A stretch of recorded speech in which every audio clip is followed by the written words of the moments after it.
अक्सर ऐसा होता है कि कई बार लोग पेशाब नहीं जा पाते। वजह कुछ भी हो सकती है, जैसे कि आप मीटिंग में बैठे हो, मूवी देख रहे हो या कहीं ट्रैवल कर रहे हो। ऐसी परिस्थिति में आप पेशाब नहीं जा पाते और लगभग हम सभी ऐसी कंडीशन में कभी ना कभी फंस चुके हैं। ये आदत वैसे बिल्कुल भी ठीक नहीं है। अगर आप ऐसी स्थिति में बार बार फंस रहे हैं तो बात चिंता की हो सकती है। पेशाब को रोकने और लंबे समय तक पेशाब न जाने की वजह से आपको कई सारी परेशानियां हो सकती है। और अगर आप डायबिटीज़ के मरीज़ हैं या मोटापे के शिकार हैं तो बात और ज़्यादा गंभीर हो सकती है। पेशाब क्यों नहीं रोकना चाहिए, पेशाब रोकने से क्या क्या समस्याएं हो सकती हैं और किन लोगों को इस केस में ज़्यादा सावधान रहने की ज़रूरत है, ये हमें बताया डॉक्टर भानु मिश्रा ने।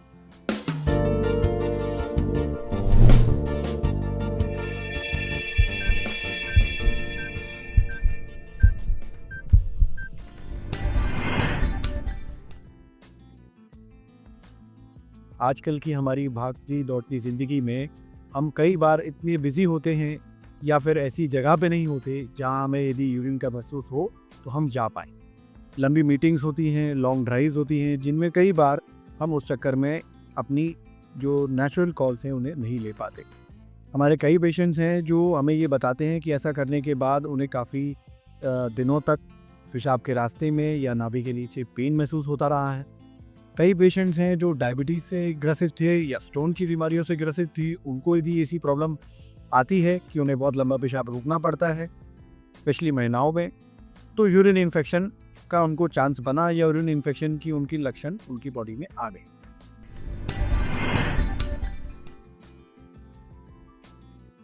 तो यूरिन रोकने से एक्चुअली होता क्या है, पहले इसे समझना है। यदि आप लंबे समय तक तेज यूरिन यदि आपको आ रही है, मतलब आपकी वॉल्यूम ऑफ यूरिन ज़्यादा है, आपका ब्लैडर पूरा फुल है और आप यूरिन यदि रोकते हैं तो ये आपके ब्लैडर को स्ट्रेच करता है। हमारा जो यूरिनरी ब्लैडर होता है वो एक बलून की तरह होता है, जिसे लिमिट मात्रा में यदि स्ट्रेच किया जाता है और थोड़े समय के लिए किया जाता है तो वो अच्छे से कंप्लायंट होता है, पूरी तरह से फूलता है और बराबर से काम करता है। लेकिन यदि इसे लंबे समय तक स्ट्रेच करके रखा जाए तो उसकी कंप्लायंस, फूलने की क्षमता बराबर नहीं रह जाती, जिसकी वजह से पहले तो जितना वॉल्यूम, जितनी यूरिन वो स्टोर कर सकता है उसकी मात्रा कम हो जाती है और इन्फेक्शन का खतरा बढ़ता चला जाता है। ये एक एस्पेक्ट। दूसरा, जब लंबे समय तक स्टोर करने की मात्रा ब्लैडर की कम हो जाती है तो ब्लैडर बैक प्रेशर की तरफ जाता है। बैक प्रेशर में होता क्या है, जो दो तार किडनी से हमारे यूरिनरी ब्लैडर की तरफ आते हैं, जिसे हम यूरेटर कहते हैं, दो पाइप, उनमें बैक प्रेशर आने लगता है और यूरिन पीछे रिफ्लक्स करती है, जिसकी वजह से यूरिन इन्फेक्शन बार बार होता है। और कई केसेस में, स्पेशली डायबिटीज़ के पेशेंट्स में हम देखते हैं, ओबेसिटी के पेशेंट्स में देखते हैं, फीमेल पेशेंट्स में देखते हैं कि ये इन्फेक्शन किडनी की तरफ पहुंच जाता है, जिसे हम पाइलोनेफ्राइटिस कहते हैं। तो लंबे समय तक यूरिन को ना रोकें। कई पेशेंट्स हैं हमारे जो प्रोस्टेट के होते हैं, मेल पेशेंट्स। प्रोस्टेट में वैसे भी यूरिन बहुत तेज़ी से नहीं निकल पाता, यूरिन करने में समय ज़्यादा लगता है। यदि इस तरह के पेशेंट्स लंबे समय तक यूरिन को रोकते हैं जानबूझ के, तो कई बार वो एक ऐसी स्थिति में चले जाते हैं जिसे हम कहते हैं यूरिनरी रिटेंशन, जिसमें वो फिर चाहते भी हैं तो कई बार यूरिन नहीं निकल पाता और उस स्थिति में उन्हें अस्पताल जाना पड़ता है, पेशाब का पाइप डलवाना पड़ता है, वो भी इन्फेक्शन का खतरा पैदा करता है।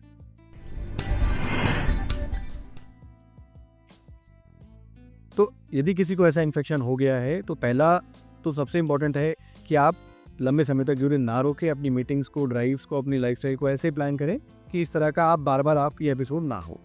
दूसरा, यदि आपको ऐसा हो गया है तो यूरिन का इन्फेक्शन को पकड़ने के लिए यूरिन का रूटीन माइक्रोस्कोपी का टेस्ट और कल्चर सेंसिटिविटी का टेस्ट बहुत इंपॉर्टेंट होता है। कल्चर दें और अपने डॉक्टरी सलाह से फिर एंटीबायोटिक्स को स्टार्ट करें। उनकी appropriate dose and appropriate duration, मतलब कितनी मात्रा में लें और कितने समय तक लें, ये डॉक्टर ही आपको अच्छी से सलाह देंगे। उनकी बात पूरी तरह से मानें। आप समझें कि पेशाब रोकना कितना ज़्यादा खतरनाक हो सकता है। ऐसा करने पर आपको पेशाब का इन्फेक्शन हो सकता है, यूरिन रिटेंशन का खतरा बढ़ सकता है और पेशाब की थैली पर काफ़ी दबाव पड़ता है। इसलिए मीटिंग में जाने से पहले या ड्राइविंग शुरू करने से पहले यूरिन ज़रूर कर लें, ताकि ऐसी किसी भी समस्या से आप हमेशा बचे रहें। और अगर आपको ये इन्फेक्शन हो गया है तो तुरंत डॉक्टर के पास जाएं। अब बढ़ते हैं अगले सेगमेंट की ओर, जिसका नाम है अंदर की बात, जहां हम आपको बताएंगे शरीर से जुड़ी कुछ अहम बातें। शादियों का सीजन चल रहा है, ऐसे में कई बार ओवर ईटिंग भी हो जाती है क्योंकि भाई दावत तो उड़ानी कंपलसरी है।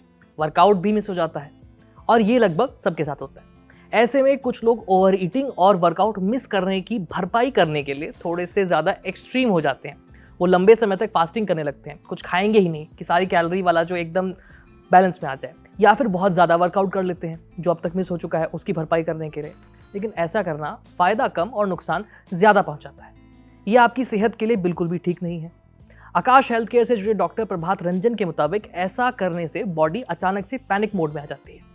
डाइट और वर्कआउट को लेकर तनाव में रहने से शरीर के अंदर कॉर्टिसोल की लेवल बढ़ने लगती है, और अगर ये लंबे समय तक ऐसे ही चला तो एक हफ्ते के अंदर अंदर या तो आपका वजन बहुत जल्दी बढ़ जाएगा या घट जाएगा, या अचानक से थकान होने लगेगी, सूजन भी आ सकती है बॉडी में, या फिर आप बर्नआउट फील कर सकते हैं, आपका किसी भी चीज़ में मन ही नहीं लगेगा।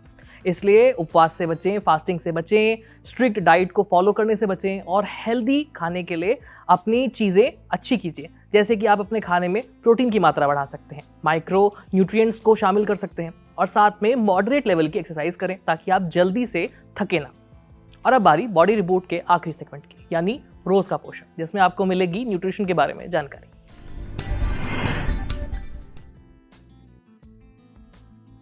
एसिडिटी से हर दूसरा व्यक्ति परेशान है। अक्सर कुछ चटपटा या मसालेदार खाने के बाद एसिडिटी हो जाती है, सीना जलने लगता है।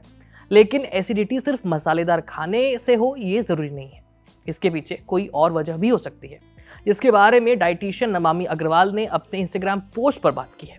नमामि के मुताबिक पहली वजह है बॉडी में आयरन लेवल का कम होना।